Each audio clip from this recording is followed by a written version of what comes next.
Tuhan mengizinkan berkat pada kita pada hari raya kenaikan yang kudus ini. Saya berharap kita akan meluangkan waktu melalui hari kenaikan ini untuk beriman bahwa kita semua akan diubah dan kembali ke surga sama seperti Kristus. Hari ini mari kita menyelidiki firman Tuhan yang berjudul Hari Kenaikan dan Orang yang Hidup Bergaul dengan Tuhan. Hari kenaikan ini adalah hari raya untuk memperingati peristiwa kenaikan Yesus Kristus di Bukit Zaitun 2000 tahun yang lalu. Kristus telah berkorban di atas salib dan menumpahkan darahnya untuk menanggung dosa manusia. Dan dia sudah bangkit dari orang-orang mati dalam 3 hari, seperti yang telah dinubuatkannya. Dia menyatakan dirinya kepada banyak orang untuk memberitahukan bahwa dia sudah bangkit selama 40 hari.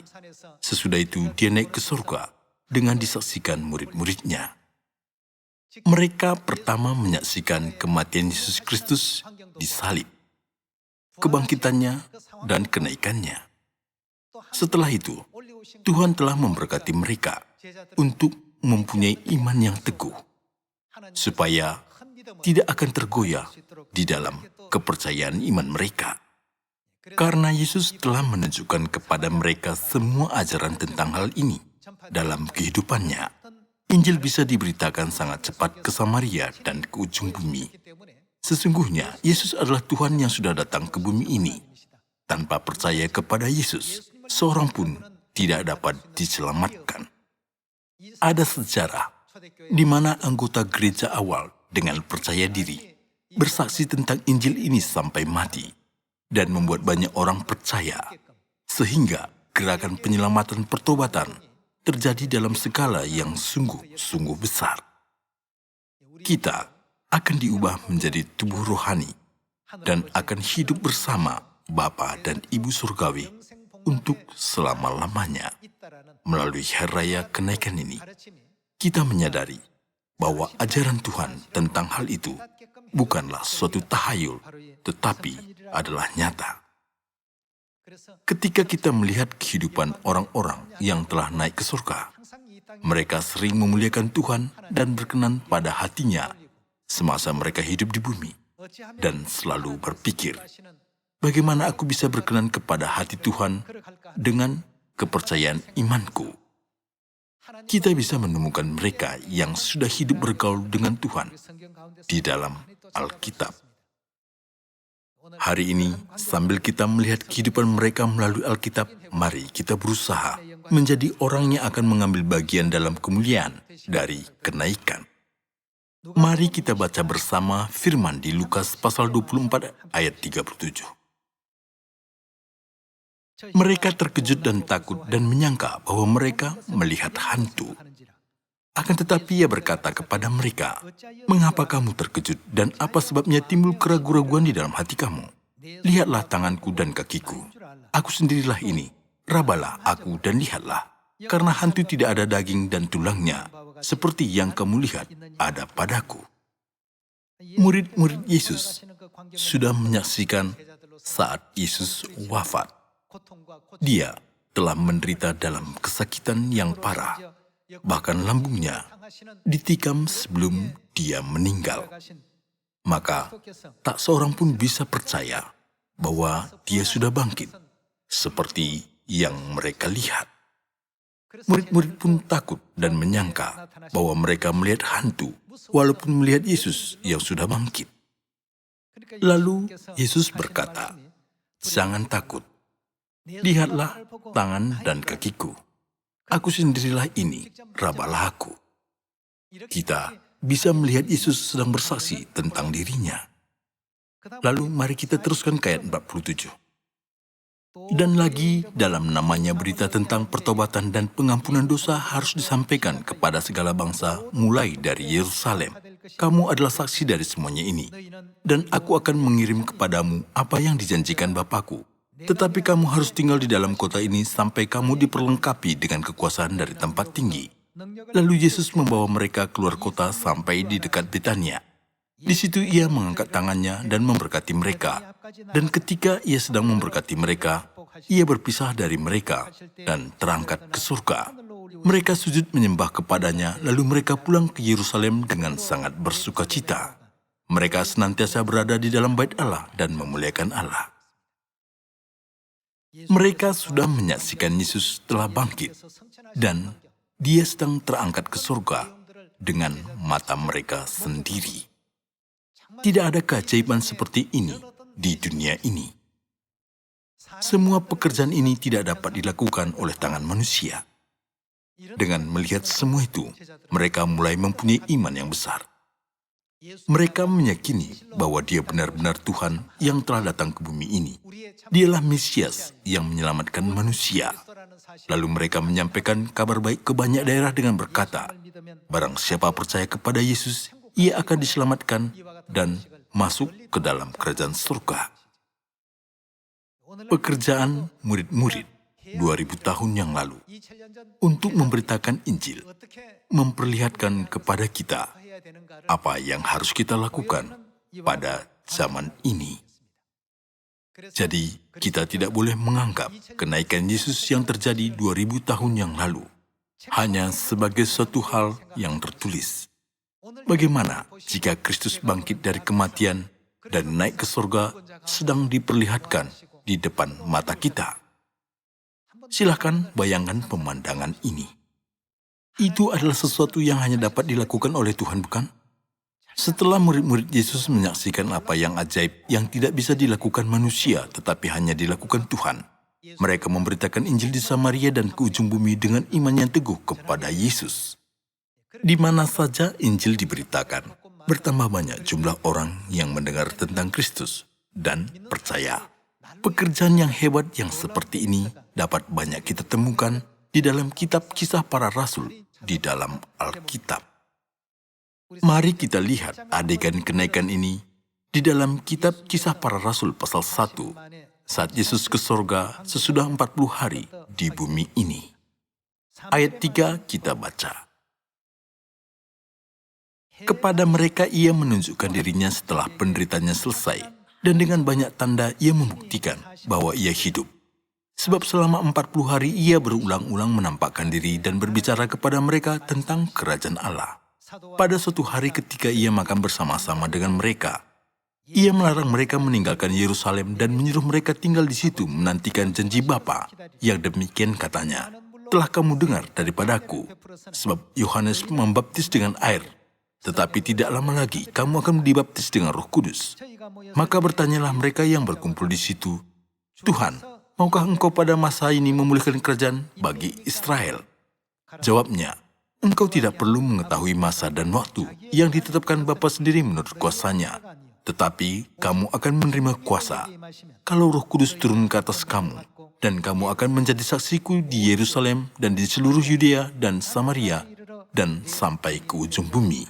Sesudah ia mengatakan demikian, terangkatlah ia disaksikan oleh mereka. Bukankah terangkat berarti bahwa dia naik ke surga? Dan awan menutupnya dari pandangan mereka. Ketika mereka sedang menatap ke langit waktu ia naik itu, tiba-tiba berdirilah dua orang yang berpakaian putih dekat mereka dan berkata kepada mereka, "Hai orang-orang Galilea, mengapakah kamu berdiri melihat ke langit? Yesus ini yang terangkat ke surga meninggalkan kamu, akan datang kembali dengan cara yang sama seperti kamu melihat dia naik ke surga." Maka kembalilah rasul-rasul itu ke Yerusalem dari bukit yang disebut Bukit Zaitun, yang hanya seperjalanan sabat jauhnya dari Yerusalem. Mereka sangat bergembira dengan melihat kenaikan Yesus. Mereka berkumpul di ruang atas Markus dan dengan tekun berdoa selama 10 hari. Setelah mereka menerima Roh Kudus, hujan awal musim, pintu penginjilan Tuhan terbuka lebar oleh kuasa Tuhan. Setelah menerima hujan Roh Kudus, mereka secara alami mulai memberitakan Injil pada banyak orang dengan iman penuh keberanian berkata, "Bukankah kamu harus percaya dan masuk ke surga?" Mereka tidak membuat suatu standar penginjilan ataupun peraturan penginjilan. Karena mereka telah menyaksikan segala pekerjaan Kristus, mereka mulai memberitakan kepada banyak orang, berkata, "Barang siapa percaya kepada Yesus Kristus, ia akan diubah melalui kebangkitan seperti Kristus dan akan masuk ke surga." Karena itu di dalam Kisah Para Rasul pasal 2, bahwa jumlah mereka yang percaya bertambah banyak setiap hari setelah Roh Kudus hujan awal musim diturunkan. Sebab mereka memberitakan Injil dengan iman. Jumlah orang yang percaya bertambah kira-kira 3.000 dan 5.000 sebagai buah Roh Kudus. Itu menjadi kesempatan untuk memberitakan pengajaran Kristus yang berkata, "Barang siapa percaya Yesus Kristus, ia akan masuk ke dalam kerajaan surga." Oleh karena itu, di dalam pekerjaan ini, ada sesuatu yang perlu kita pikirkan yang terkait dengan kenaikan. Ada orang yang sudah naik ke surga selain daripada Yesus. Henok dan Elia sudah naik ke surga. Bagaimana Henok sudah bisa naik ke surga? Mari kita mencari tahu melalui firman di dalam kitab Ibrani pasal 11. Pasal 11 ayat 5 kita baca.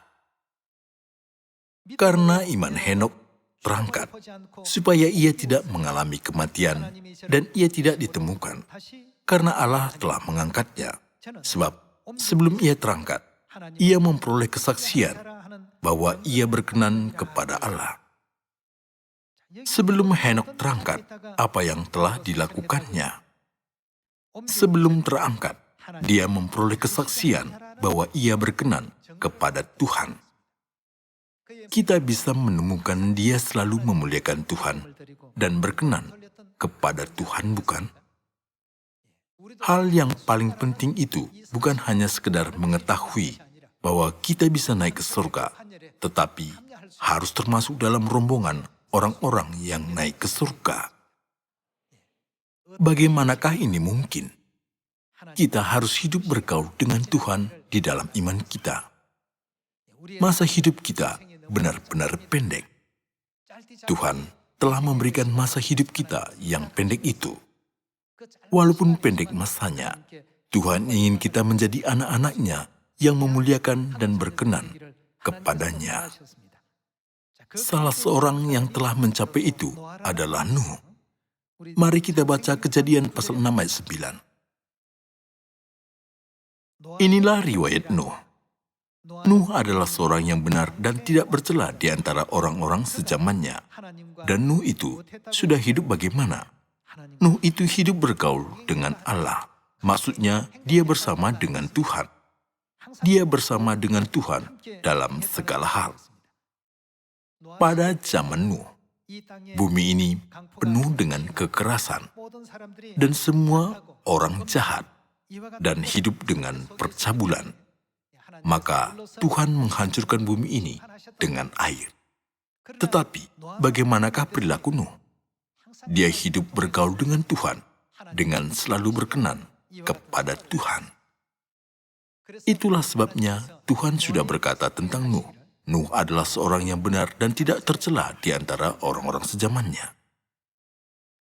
Dia seorang yang berkenan kepada Tuhan dan yang benar di hadapan Tuhan dan hidup bergaul dengan Tuhan. Karena dia tidak meninggalkan Tuhan, tetapi tetap hidup bergaul dengan Tuhan. Dia dan sekeluarganya sudah diselamatkan dari air bah, bukan? Mari kita lihat sebagian dari sejarah Elia melalui 2 Raja-Raja pasal 2. Pasal 2 ayat 1 kita baca. Menjelang saatnya Tuhan hendak menaikkan Elia ke surga dalam angin badai. Elia dan Elisa sedang berjalan dari Gilgal. Mari kita terus baca ayat 9. Dan sesudah mereka sampai di seberang, berkatalah Elia kepada Elisa, "Mintalah apa yang hendak kulakukan kepadamu sebelum aku terangkat daripadamu." Jawab Elisa, "Biarlah kiranya aku mendapat 2 bagian dari rohmu." Berkatalah Elia, "Yang kau minta itu adalah sukar. Tetapi jika engkau dapat melihat aku terangkat daripadamu, akan terjadilah kepadamu seperti yang demikian. Dan jika tidak, tidak akan terjadi." Sedang mereka berjalan terus sambil berkata-kata, tiba-tiba datanglah kereta berapi dengan kuda berapi memisahkan keduanya. Lalu, apa yang terjadi?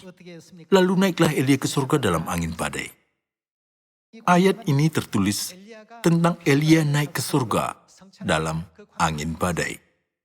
Di dalam kehidupan Elia, di sana selalu ada adegan di mana Tuhan selalu bersamanya. Dan Elia pernah melawan 850 orang nabi palsu, bukan? Ada catatan di dalam Alkitab bahwa Elia mengalahkan semua nabi-nabi palsu itu. Dia selalu hidup berkenan kepada Tuhan. Pada waktu itu, Raja Ahab dan Isabel beribadah kepada Baal dan sujud menyembah berhala-berhala. Elia selalu berkata tentang hal itu, apa yang kamu lakukan itu salah, kamu harus segera memperbaikinya. Elia selalu mendesak Raja Ahab dan Isabel, ratunya, untuk mengubah jalan mereka yang jahat. Pada zaman ini juga, kita bisa naik ke surga seperti Elia dengan hidup bergaul dengan Tuhan, sambil berkenan kepada Tuhan, dan bisa termasuk dalam rombongan yang akan terangkat, sama seperti Henok. Demikianlah firman Alkitab. Saudara-saudari dan saya hidup pada zaman ini, harus hidup bergaul dengan Tuhan, dan harus berkenan kepada Tuhan. Itu muncul di dalam ajaran-ajaran Alkitab, bahwa di dalam kehidupan Elia selalu bergaul dengan Tuhan. Dan di dalam kehidupan Henok selalu bergaul dengan Tuhan dan hidup berkenan kepada Tuhan. Mari kita baca Maleakhi pasal 3. Melalui Alkitab, Tuhan telah mengajarkan kita cara kita hidup bergaul dengan Tuhan pada zaman ini. Ayat 7 kita baca. Sejak zaman nenek moyangmu, kamu telah menyimpang dari ketetapanku dan tidak memeliharanya. Menurut Daniel pasal 9, tindakan tidak mengikuti peraturan dari ketetapan Tuhan diungkapkan sebagai pemberontak. Dari sudut pandang rohani, menyimpang dari peraturan Tuhan sama dengan memberontak. Dengan kata lain, seorang rakyat tidak menuruti titah raja, tetapi menolak semuanya. Orang itu menjadi orang yang memberontak. Di dalam kitab Daniel sudah tertulis apa yang sama. Kami telah memberontak, kami telah menyimpang dari perintah dan peraturan Tuhan. Itu sudah tertulis. Maleakhi pasal 3 berkata juga, sejak zaman nenek moyangmu, kamu telah menyimpang dari ketetapanku, dan apa yang telah mereka lakukan, tidak memeliharanya. Tuhan tidak berkenan dengan mereka, dan tidak memeliharanya. Kembalilah kepadaku. Kembalilah kepadaku artinya, mereka harus menuruti ketetapan dan hukum Tuhan, bukan? Maka aku akan kembali kepadamu, firman Tuhan semesta alam. Tetapi kamu berkata, dengan cara bagaimanakah kami harus kembali? Bagaimana caranya kami bisa kembali? Bagaimana kami bisa berkenan kepada Tuhan dan hidup bergaul denganmu? Tolong ajarkan kami cara hidup bergaul denganmu. Tolong tunjukkan kepada kami jalan untuk kami menyenangkanmu dan memuliakanmu. Dalam pengertiannya, Maleakhi pasal 3 di dalam Alkitab mengacu pada masalah ini. Ayat 8. Bolehkah manusia menipu Allah? Namun kamu menipu aku. Tetapi kamu berkata, dengan cara bagaimanakah kami menipu engkau? Mengenai persembahan persepuluhan dan persembahan khusus, kamu telah kena apa? Telah kena kutuk. Tetapi kamu masih menipu aku. Ya, kamu seluruh bangsa. Saudara-saudari, kalau kita menyimpang dari peraturan Tuhan seperti hari Sabat dan hari Paskah, kita akan menjadi orang yang memberontak kepada Tuhan secara rohani. Kita harus selalu mengingat ajaran ini di dalam hati kita.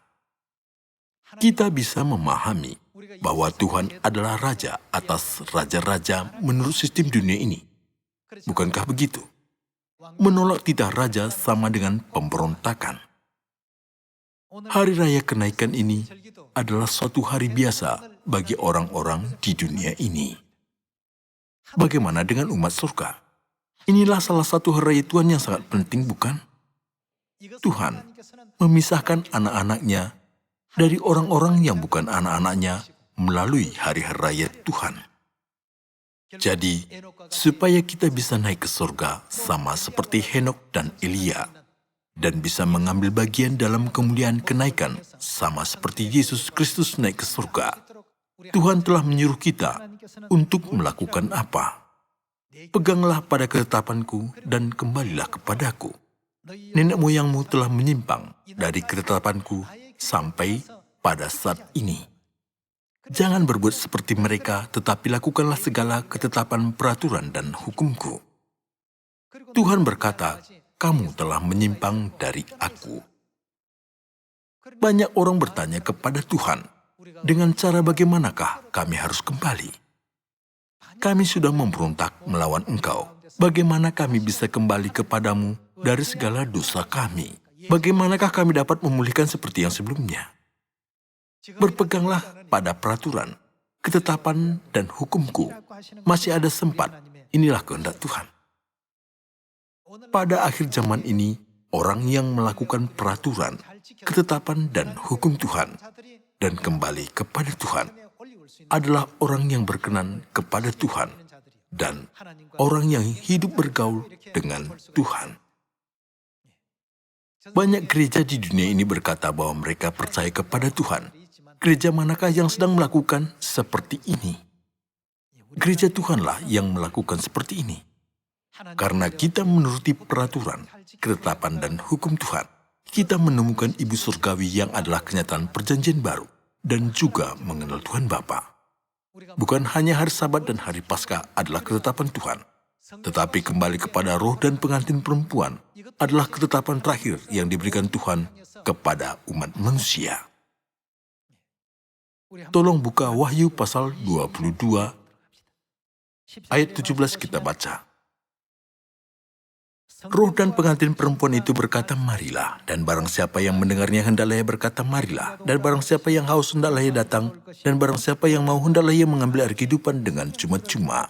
Aku bersaksi kepada setiap orang yang mendengar perkataan-perkataan nubuat dari kitab ini. Jika seorang menambahkan sesuatu kepada perkataan-perkataan ini, maka Allah akan menambahkan kepadanya malapetaka-malapetaka yang tertulis dalam kitab ini. Dan jika seorang mengurangkan sesuatu dari perkataan-perkataan dari kitab nubuat ini, maka Allah akan mengambil bagian dari pohon kehidupan dan dari kota kudus, seperti yang tertulis di dalam kitab ini. Ini kesaksian siapa? Kita baca ayat 20. Ia yang memberi kesaksian tentang semua ini berfirman, ya, aku datang segera. Amin. Datanglah Tuhan Yesus. Siapakah berkata, roh dan pengantin perempuan itu berkata, marilah? Siapakah berkata, jangan menambahkan ataupun mengurangkan sesuatu daripada perkataan-perkataan nubuat ini? Amin, datanglah Tuhan Yesus.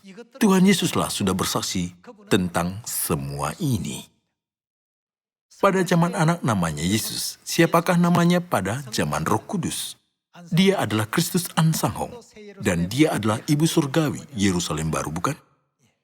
Henok menerima bukti sebagai orang yang berkenan kepada Tuhan dan yang bergaul dengan Tuhan dan terangkat ke surga.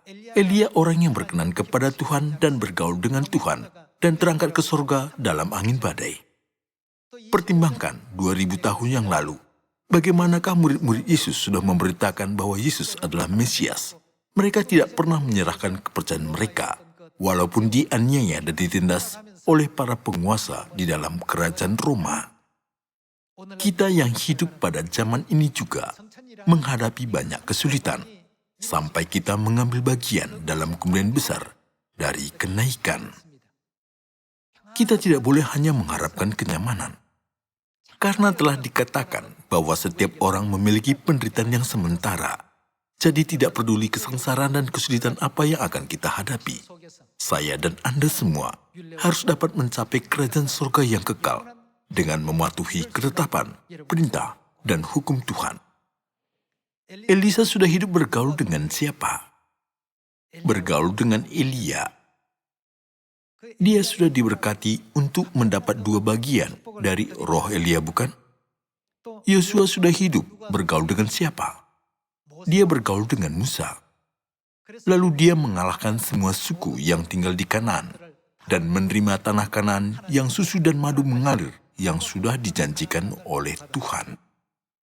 Petrus sudah hidup bergaul dengan siapa? dia bergaul dengan Yesus. Mereka semua hidup bergaul dengan pemimpin mereka dan berkenan kepadanya. Elisa selalu berada di dalam posisi yang berkenan di hadapan Elia, dan Yosua telah berjalan di dalam iman yang penuh, yang cukup setia, yang ditunjuk Tuhan sebagai pengganti. Petrus di mata Yesus benar-benar sangat meyakinkan dan dapat diandalkan. Yesus sangat mempercayai Petrus dengan berkata kepadanya, "Aku akan mendirikan jemaatku di atas batu karang ini." Petrus selalu menggembirakan Yesus dan berkenan kepada Yesus. Terkadang dia terlalu banyak mengekspresikan diri sendiri. "Tuhan, Engkau tidak akan membasuh kakiku. Akulah yang harus membasuh kakimu. Bagaimana Engkau membasuh kaki pendosa ini? Saya tidak akan membiarkanmu melakukannya. Jika demikian, kamu tidak mendapat bagian di dalam aku." "Oh, begitukah? Jika begitu jangan hanya kakiku saja tetapi seluruh tubuhku." Petrus berkata, "Yesus, biarkan saya hidup bergaul dengan Engkau." Petrus sudah hidup bergaul dengan Yesus, dan akhirnya dia diberkati untuk menerima keselamatan dan masuk ke surga, bukan? Jika begitu, pada zaman ini, kita harus berkenan kepada siapa dan harus hidup bergaul dengan siapa, supaya kita bisa mengambil bagian dalam kemuliaan dari kenaikan. Menurut Wahyu, pasal 22 ayat 17 yang sudah kita baca, siapakah yang memanggil kita? Roh dan pengantin perempuan memanggil kita, datanglah. Di Taman Eden, ada perintah Tuhan untuk tidak boleh makan buah pengetahuan tentang yang baik dan yang jahat. Seperti ini datang kepada roh dan pengantin perempuan juga, perintah Tuhan. Firman Tuhan jangan makan buahnya adalah perintah, dan marilah juga perintah, jadi kita harus pergi kepada mereka. Kita harus mencari siapakah roh dan pengantin perempuan. Setelah kita mencari, kita harus hidup bergaul dengan mereka.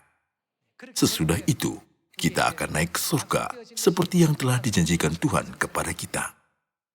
Orang yang telah mati di dalam Kristus akan bangkit, dan kamu akan hidup dan akan diangkat dan diubah, dan menyongsong Tuhan di angkasa. Bukankah bertemu Tuhan di angkasa berarti naik ke surga? Mari kita baca satu firman lagi. Mari kita baca 1 Tesalonika, pasal 4 ayat 14.